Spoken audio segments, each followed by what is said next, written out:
अमृतांशी, आप बने रहिए। देश में एक बार फिर पेट्रोल डीजल के दाम में बढ़ोतरी हुई है। पेट्रोल 80 पैसे प्रति लीटर महंगा हुआ, जबकि डीजल 70 पैसे प्रति लीटर महंगा हुआ है।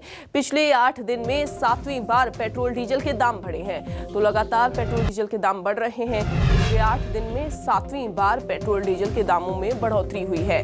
तो आपको बता दें कि लगातार पेट्रोल डीजल के दामों के बढ़ते दामों के बीच जनता की प्रतिक्रियाएं भी निकल कर सामने आती हैं। डीजल 70 पैसे प्रति लीटर महंगा हुआ है। इसके अलावा पिछले 8 दिन में 7वीं बार पेट्रोल डीजल के दामों में बढ़ोतरी हुई है। तो लगातार दाम बढ़ रहे हैं, जनता परेशान है, जनता में हाहाकार मचा हुआ है।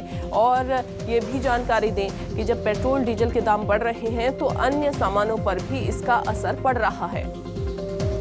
अमृतांशी लगातार जुड़ गई हैं, हमारे साथ जुड़ी हुई हैं। अमृतांशी, चूंकि पेट्रोल डीजल के दाम बढ़ रहे हैं, भोपाल में आज कितने तक पहुंच गई है संख्या यहाँ पर?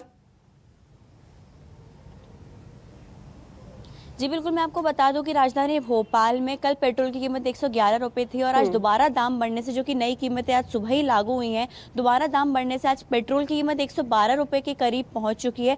साथ ही साथ अगर मैं आपको डीजल की कीमत बता दूं, वो 96 रुपये पहुंच चुकी है। पिछले एक हफ्ते से लगातार पेट्रोल के दामों में बढ़ोतरी हो रही है। कल पेट्रोल के दामों में 30 पैसे की और डीजल के दामों में 35 पैसे की बढ़ोतरी हुई थी, जिससे 111 तक पेट्रोल पहुंच चुका था। लेकिन आज दोबारा बढ़ोतरी होने के बाद में जो है 112 रुपए तक ये दाम पहुंच चुके हैं और डीजल के 96 रुपए। इससे जनता को खास तकलीफ हो रही है। जनता की जेब पर महंगाई का मार पड़ती नजर आ रही है, क्योंकि लगातार एक हफ्ते से पेट्रोल और डीजल के दाम बढ़ रहे हैं। और मैं आपको बता दूं कि 4 से 5 रुपए तक पिछले एक हफ्ते में बढ़ोतरी हो चुकी है। तो लगातार अमृतांशी, अनुमान यही लगाया जा रहा है कि आने वाले समय में भी ये जो कीमतें हैं वो कम होती हुई दिखाई नहीं देंगी, स्थिर नहीं रहेंगी और भी बढ़ सकती हैं, जिसकी वजह से जनता को और ज्यादा परेशानी का सामना करना पड़ेगा।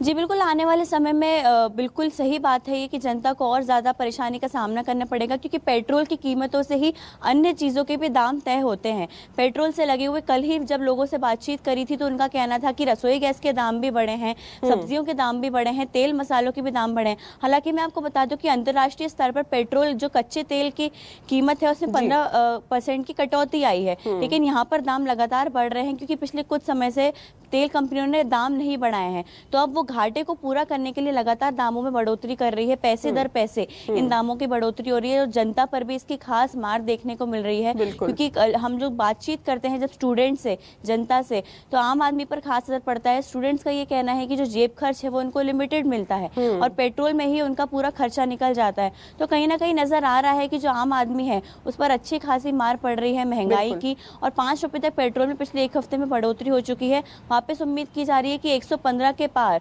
भोपाल में पेट्रोल के दाम पहुंचेंगे और 100 रुपए के पार डीजल के दाम पहुंचने में अगर इसी तरह दाम बढ़ते रहे तो देर नहीं लगेगी। तो यही देखना होगा कि अब आने वाले समय में और कितनी पेट्रोल में दाम बढ़ते हैं, क्योंकि लगातार एक हफ्ते से तो दामों में बढ़ोतरी हो ही रही है। अब ये देखना होगा कि कितना और इसमें दामों में बढ़ोतरी आएगी। और लगातार जनता तो परेशान है ही है, साथ ही और भी बहुत से ऐसे वर्ग हैं जो इसको लेकर काफी ज्यादा परेशाान है। तो ये देखना होगा कि आगे जाके क्या होगा, क्योंकि पेट्रोल से ही सब चीजों की कीमतें तय होती हैं। तो काफी ज्यादा परेशानी जनता को झेलनी पड़ रही है। जनता की जो जेब खर्च है उस पर बहुत असर हो रहा है, काफी ज्यादा भार पड़ रहा है और साथ ही जो स्टूडेंट्स हैं उन पर भी काफी ज्यादा भार पड़ता हुआ दिखाई देता है। अमृतांशी, बहुत शुक्रिया आपका जानकारी देने के लिए।